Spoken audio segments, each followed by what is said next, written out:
مصطفى مصطفى اللهم صل على مدعو للصفا.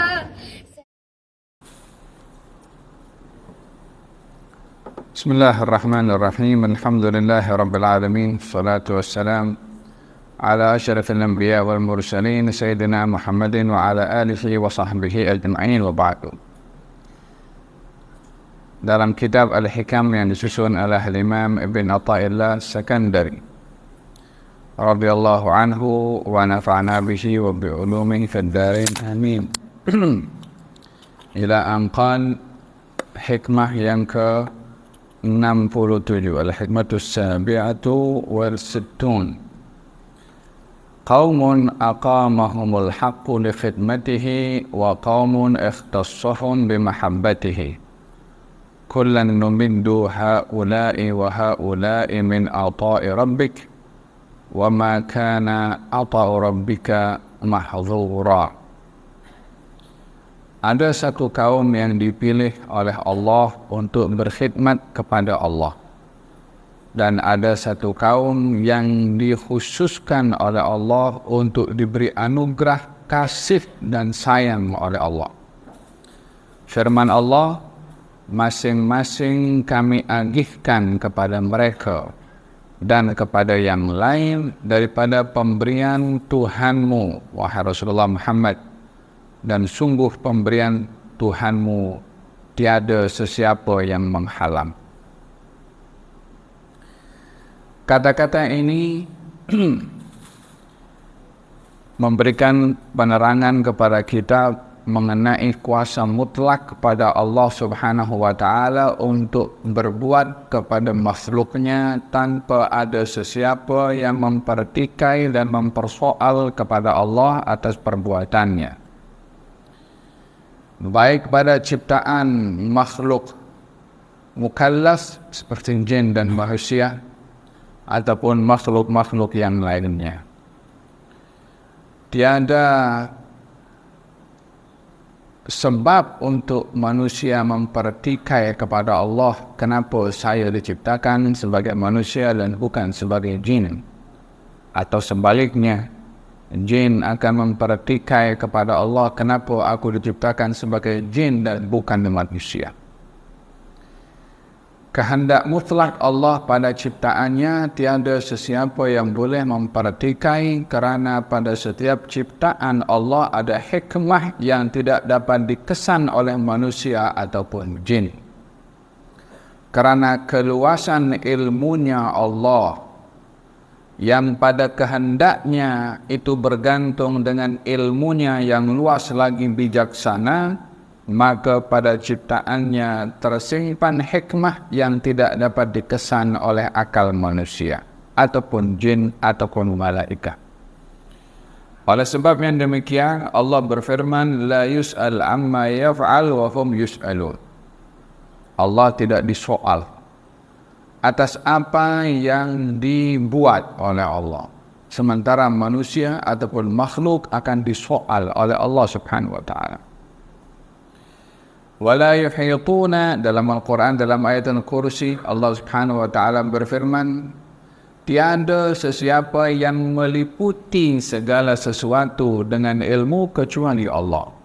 Yani segala apa yang dibuat oleh Allah tidak terlepas daripada ilmu, sehingga pada ciptaannya ada pengetahuan dari Allah yang terkadang pengetahuan itu tidak dikesan atau tidak diketahui oleh manusia.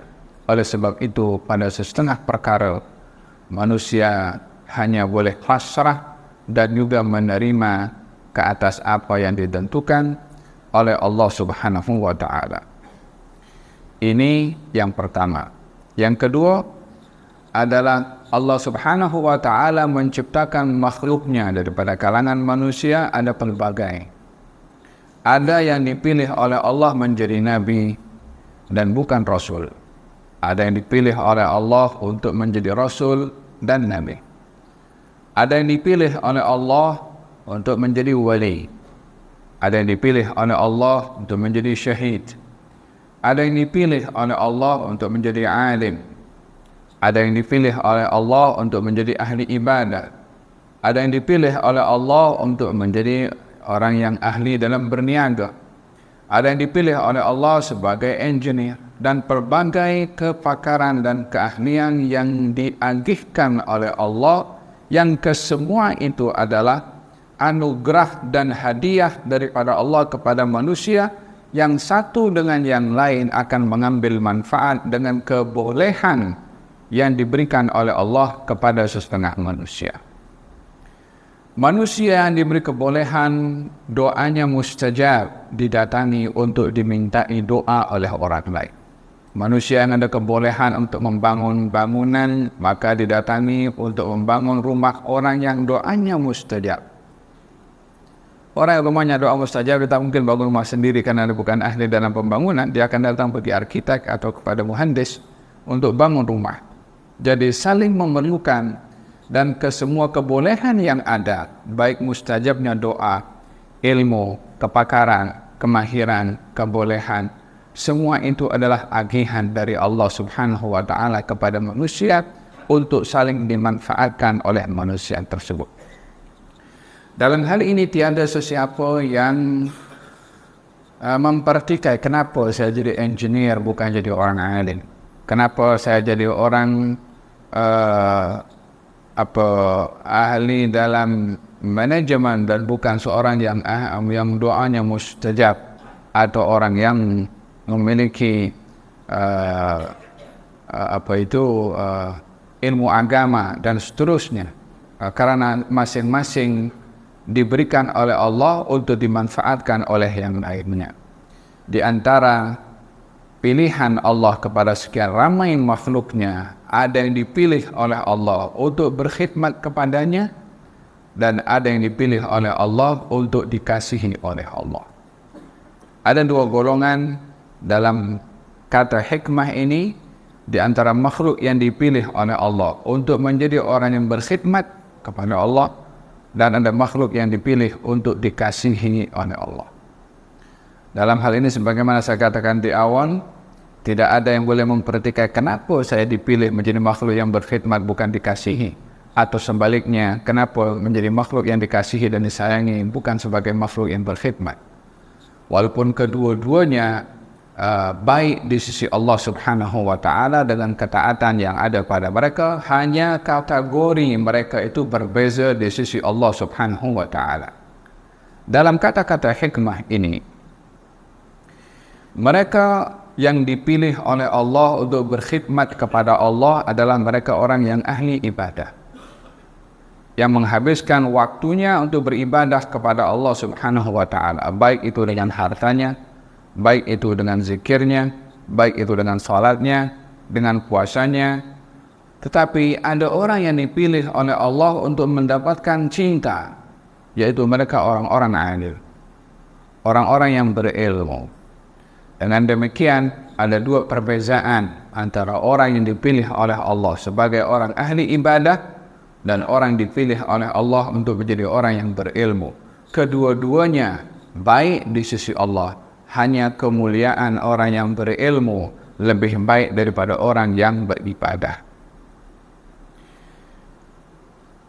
Dalam hadis Nabi Muhammad sallallahu alaihi wa ala alihi wasallam, beliau bersabda, "Man 'alima wa 'amila wa 'allama awrathahu Allahu 'ilma ma lam ya'lam." Barang siapa orang yang belajar, beramal dengan apa yang ia belajar, dan mengajarkan pada orang lain. Jadi 3 perkara untuk seorang itu dikatakan orang berilmu: belajar, beramal, dan mengajar. Bila orang belajar dan beramal, ia adalah seorang yang ahli dalam ibadah, tapi belum dikatakan ia berilmu, melainkan dia menyampaikan kepada orang lain. Awrathahu Allahu 'ilma ma lam ya'lam, akan diberi warisan oleh Allah ilmu yang ia tak belajar. Orang siapa yang belajar, beramal dan mengajarkan kepada orang lain, akan diberikan oleh Allah ilmu yang dia tidak belajar. Ilmu ini namanya ilmu al-ladunni, ilmu yang diberi oleh Allah Subhanahu wa taala, yaitu dengan berusaha untuk belajar akan diberikan oleh Allah ilmu yang dia tidak belajar. Namanya ilmu ladunni. Ilmu ini ada dua, ilmu kasbi, ilmu yang kita cari, dan ilmu ladunni, ilmu yang diberi oleh Allah Subhanahu wa taala.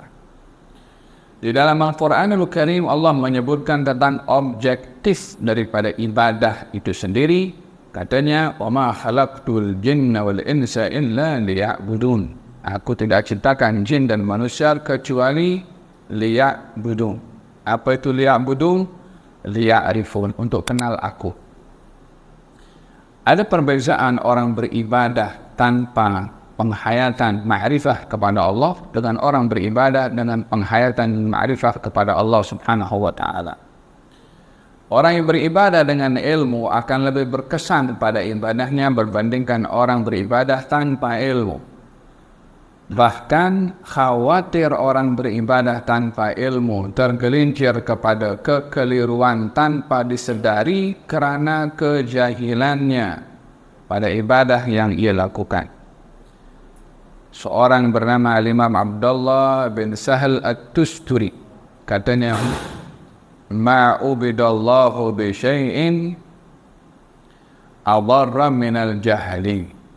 Tidaklah Allah itu disembah yang lebih berbahaya pada sembahan kepada Allah melainkan daripada orang menyembah Allah dengan kejahilan.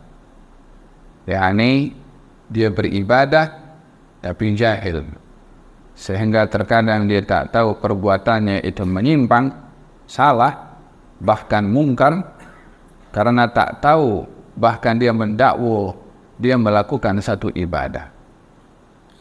Dan yang lebih berbahaya daripada kejahilan adalah orang yang tak tahu kalau dirinya jahil. Demikian kata Al-Imam Sahal bin Abdullah At-Tusturi. Sahal bin Abdullah At-Tusturi. Ada berkenaan dengan pembahagian dari Allah Subhanahu wa taala ke atas makhluknya, ada yang dipilih untuk menjadi pembantu dan berkhidmat kepada Allah dengan ibadah, ada orang yang dipilih oleh Allah untuk diberikan kasih dan sayang. Orang yang dipilih oleh Allah untuk beribadah sahaja adalah orang-orang yang zahid, orang-orang yang menghabiskan masanya untuk beribadah taat sahaja dan juga zuhud di dunia. Adapun orang yang dipilih untuk diberi kasih sayang adalah al-arifuna wal ulama, orang-orang yang arif dan golongan mereka para ulama. Dalam hadis qudsi Allah Subhanahu wa taala berfirman, "Innallaha idza ahabba 'abdan nada Jibril." Allah bila suka dan sayang kepada hamba, Allah akan panggil Jibril dan beritahu, "Wahai Jibril, aku suka kepada fulan bin fulan." Jadi ada orang beribadah mencari cintanya Allah, ada orang didahulukan cinta oleh Allah untuk didekatkan oleh Allah kepada zatnya yang maha tinggi. Kebanyakan manusia mencari kasih dan sayangnya Allah, tapi ada kalanya manusia diberi dulu oleh Allah kasih dan sayang, walaupun ia sebelum beribadah pun juga. Dalam hadis ini Allah berfirman, "Innallaha idza ahabba 'abdan nada Jibril." Allah kalau sayang kepada hamba, Allah panggil Jibril. "Jibril, aku sayang kepada fulan bin fulan. Kamu sayang juga pada dia." Maka fa'ahabbahu Jibril. Disayang orang itu adalah Jibril. Jibril panggil kepada penghuni langit, "Innallaha ahabba fulan bin fulan fa'ahibbuhu." Allah sayang kepada fulan bin fulan, wahai penghuni langit, kamu sayang juga kepada dia. Fa'ahabbahu ahlus sama. Orang makhluk di langit akan sayang kepada dia, yakni para malaikat. Fitrahul qabul fil ardh. Kalau penghuni langit sayang kepada fulan bin fulan, tanda sayangnya penghuni langit kepada fulan bin fulan yang ada di atas muka bumi, fulan bin fulan itu disayang oleh penduduk bumi. Itu tanda seseorang disayang oleh Allah, disayang oleh penduduk langit. Nampak kabulnya dengan disayang oleh penduduk bumi. Ini sabiqah iradah, yakni kehendak yang didahului oleh Allah kepada hambanya, kepada sesiapa yang dikehendaki, dan ini adalah kelebihan yang Allah berikan kepada sesiapa yang dimahukan oleh Allah Subhanahu wa taala. Yu'til hikmata man yasha' wa man yu'tal hikmata faqad utiya khairan katsira. Nah, ada walihada di antara doa yang warid daripada Nabi SAW meminta cinta daripada Allah. Allahumma inni as'aluka hubbaka wa hubba man yuhibbuka wa hubba amalin yuqarribuna ila hubbika. Ya Allah, aku mohon cinta daripada Engkau. Lalu diberitahu macam mana nak mahu mendapatkan cinta daripada Allah, dan dicintai oleh orang yang dicinta oleh Allah. Dan wa hubba man yuhibbuka, ya Allah, anugerahkan kepada aku cinta kepada Engkau dan cinta kepada orang yang cinta kepada Engkau, dan cinta kepada perbuatan yang mendekatkan aku kepada Engkau. Jadi cinta Allah dulu, cinta orang yang cinta kepada Allah, baru cinta amal yang membawa seseorang dekat dengan Allah Subhanahu wa taala. Hadza hikmah yang ke-67. Hikmah yang ke-68. Qallama takunu al-waridatul ilahiyatu illa baghtah siyanatan laha an yadda'iha al-ubadu biwujudil isti'dad. Sedikit sekali pemberian yang datang daripada Allah itu melainkan dalam keadaan mengejut, agar supaya terpelihara daripada orang-orang yang beribadah untuk mendakwa layak mendapat pemberian tersebut. Keramat itu hal yang luar biasa akan diberikan oleh Allah kepada seseorang secara mengejut. Jarang sekali akan didapat kelebihan dan kekeramatan itu dengan cara orang berusaha untuk mencari keramat, untuk mencari kelebihan. Selalunya akan diberi secara mengejut supaya tak ada sesiapa boleh mendakwa saya keramat. Tak ada siapa boleh mengaku dirinya adalah seorang yang baik. Tak ada siapa yang boleh memonopoli kalau dirinya adalah orang yang mulia di sisi Allah Subhanahu wa taala. Kerana pernah dalam satu peristiwa di mana seorang yang dia ahli dalam ibadah tergelincir dengan merasa bangga dan hebat dengan ibadahnya, sehingga tertipu dengan bangga dan sombong atas ibadah tersebut, sehingga terjerumus kepada kebinasaan karena ibadahnya, karena sombong atas ibadah yang ia lakukan. Dahulu ada seorang bernama Asif di zaman Nabi Musa alaihissalam. Dia seorang yang baik, ahli ibadah, doanya mustajab. Dalam keadaan dia mendapatkan kedudukan doa yang mustajab, dia tergelincir kepada hurur, bangga, sombong. Sehingga ketika diminta untuk mendoakan kebinasaan kepada Nabi Musa, maka dia pun akhirnya mendoakan juga kebinasaan dan keburukan untuk Nabi Musa, dalam keadaan dirinya tahu kalau orang yang didoakan itu adalah Nabi dan Rasul. Karena melihat doanya mustajab kepada sesiapa pun boleh. Maka dihina oleh Allah Subhanahu wa taala dalam Al-Qur'an dengan diberikan perumpamaan sebagaimana seekor anjing yang kalau didokong tetap mengeluarkan lidahnya, atau dibiarkan pun juga tetap melelehkan mengeluarkan lidahnya, disebabkan oleh kerana terpedaya dengan keduniaan yang ingin diraih, karena dia diminta untuk mendoakan keburukan kepada Nabi Musa oleh penguasa di zaman itu, hanya untuk mendapatkan keduniaan. Dia tertipu dengan ibadahnya. Di zaman Syekh Abdul Qadir Jailani qaddasallahu sirrahu, di saat beliau di waktu malam berjalan dan nampak cahaya di hadapannya, kemudian dia mendengar suara, Abdi Abdul Qadir, wahai hambaku Abdul Qadir, aku adalah Tuhan.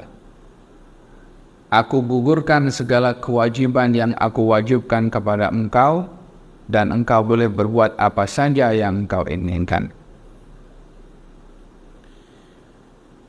Syekh Abdul Qadir Jailani terus ambil dia punya selipar dan lempar ke arah cahaya tersebut dan mengatakan, pergilah engkau wahai makhluk yang dilaknat. Ternyata suara itu datang daripada syaitan, daripada iblis.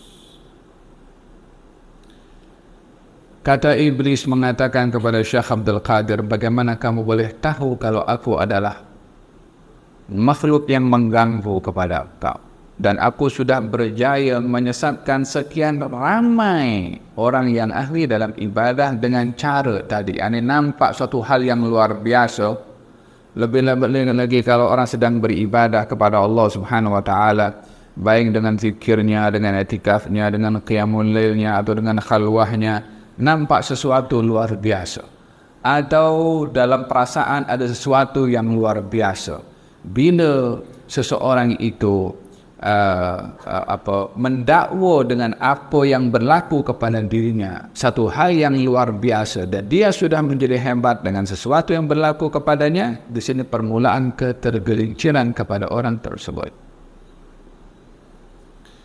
Maka kata Syekh Abdul Qadir mengatakan, kewajiban itu tak pernah gugur daripada Rasulullah, bagaimana boleh gugur daripada akal? Jadi kelebihan itu diberikan oleh Allah kepada seorang biasanya secara mengejut, supaya tiada sesiapa yang boleh mendakwa dirinya memiliki kelebihan lebih daripada orang lain. Bahkan diperintahkan seseorang itu dengan ibadahnya untuk sentiasa memiliki sifat tawadhu dan juga mengharapkan qabul dari Allah Subhanahu wa taala. Kata Syekh Umar bin Abdurrahman As-Saqaf, Umar Al-Muhdar, dia mengatakan, kalau saya tahu satu tasbih ini diterima oleh Allah, saya akan jamu satu kampung dengan makanan daging, tanda syukur saya kepada Allah Subhanahu wa taala. Kalau satu ibadah tasbih saja diterima oleh Allah Subhanahu wa taala, walaupun dia ahli ibadah, tetapi memberikan kaidah kepada kita bahwasanya khawatir akan kabulnya ibadah itu lebih utama untuk menjadi fokus kita berbandingkan kepada perbuatan ibadah tersebut. Khawatir kepada kabulnya ibadah itu lebih menjadi fokus kita berbandingkan kepada ibadah yang kita lakukan. Karena ibadah kita boleh buat, tapi kabul kita tak boleh tentukan. Ibadah kita tahu apa yang kita lakukan, tapi kabulnya ibadah hanya Allah yang tahu. Jadi kita lebih risau kepada apa yang kita tak tahu, yaitu kabul, berbandingkan kita risau kepada perbuatan yang kita tahu, yaitu ibadah yang kita lakukan. Contohnya adalah di dalam Al-Quranul Karim ada ibadah yang dilakukan oleh Qabil dan juga Habil, sama-sama bersedekah, tapi yang diterima satu saja, walaupun yang beribadah dua-dua. Qabil bersedekah, Habil bersedekah. وَاتْلُ عَلَيْهِمْ نَبَأَ ابْنَيْ آدَمَ بِالْحَقِّ إِذْ قَرَّبَا قُرْبَانًا فَتُقُبِّلَ مِنْ أَحَدِهِمَا وَلَمْ يُتَقَبَّلْ مِنَ الْآخَرِ قَالَ لَأَقْتُلَنَّكَ قَالَ إِنَّمَا يَتَقَبَّلُ اللَّهُ مِنَ الْمُتَّقِينَ. Ceritakan wahai Rasulullah Muhammad tentang dua orang anak Adam dengan benar ketika kedua-duanya bersedekah korban. Korban itu ibadah yang didekatkan kepada Allah, ibadah yang dilakukan untuk Allah. Dua-duanya, satu bila min ahadihima, maka Allah terima satu daripada keduanya dan Allah tak terima yang lain. Sini authority qabul Allah Subhanahu wa taala. Jadi tak ada siapa boleh jamin ibadahnya itu dikabulkan oleh Allah. Yang boleh ada harapan supaya amal ibadah kita diterima oleh Allah SWT. Sayyidina Ibrahim alaihissalam diperintahkan untuk bangun Ka'bah. Selesai bangun Ka'bah, apa yang diminta oleh Nabi Ibrahim? Rabbana taqabbal minna. Ya Allah, terimalah amal ibadah aku dalam bangun Ka'bah ini. Ibadah bangunnya sudah selesai. Yang diminta oleh Nabi Ibrahim, qabul ibadah. Di dalam Al-Quranul Karim Allah Subhanahu wa taala berfirman, "Khudh min amwalihim shadaqatan tutahhiruhum wa tuzakkihim biha wa shalli 'alaihim." Hai Rasulullah Muhammad, ambil harta zakat daripada mereka yang mampu mengeluarkan zakat untuk mensucikan dan membersihkan, dan doakan kepada mereka. Yani kepada siapa? Orang yang mengeluarkan zakat. Didoakan apa? Supaya dikabulkan zakatnya. Jadi kabul itu sir, rahasia Allah Subhanahu wa taala yang disembunyikan sehingga tidak didedahkan kepada sesiapapun, supaya tiada sesiapa yang merasa layak atau merasa terjamin bahwasanya ibadahnya itu adalah segala-galanya bagi dia tanpa mengharapkan kabul dari Allah, dan tidak tergelincir kepada bangga dan sombong dengan ibadah sementara ia tidak tahu adakah ibadahnya diterima atau tidak. Qallama takunu al-waridat al-ilahiyatu illa baghtah siyanatan laha an yanta'iha al-ubadu biwujudi al-isti'dad. Yang terakhir sebelum waktu masuk ni sahabat, man ra'aitahu mujiban an kulli ma su'il wa mu'abbiran li kulli ma syahid wa dhakiran kulli ma 'alim fastadilla bidzalika ala wujudi jahlihi. Kalau kamu melihat orang yang menjawab semua soalan atau cerita semua yang dia tengok atau menyebut semua yang dia tahu, maka ketahuilah kalau orang itu adalah orang yang bodoh. Kalau kamu melihat orang menjawab semua soalan, karena tak ada satu orang boleh jawab semua soalan, mesti ada yang tak tahu. Yang boleh tahu semua jawabannya adalah Allah Subhanahu wa taala. Atau dia cerita apa saja yang dia tengok tanpa memastikan apa yang nak diceritakan tu yang dia tengok itu betul atau tidak, layak orang yang mendengar itu layak menerima atau tidak. Atau menceritakan ilmu semua yang dia tahu tanpa memastikan orang yang belajar itu boleh diberitahu ilmu tersebut atau tidak, maka ketahuilah dia adalah orang yang bodoh, menempatkan sesuatu bukan pada tempatnya. Moga-moga Allah Subhanahu wa taala anugerahkan kepada kita ilmu yang bermanfaat dan hikmah yang mantap. Wassallallahu alaihi wasallam Muhammadin wa ala alihi wasallam. Alhamdulillahirabbil alamin.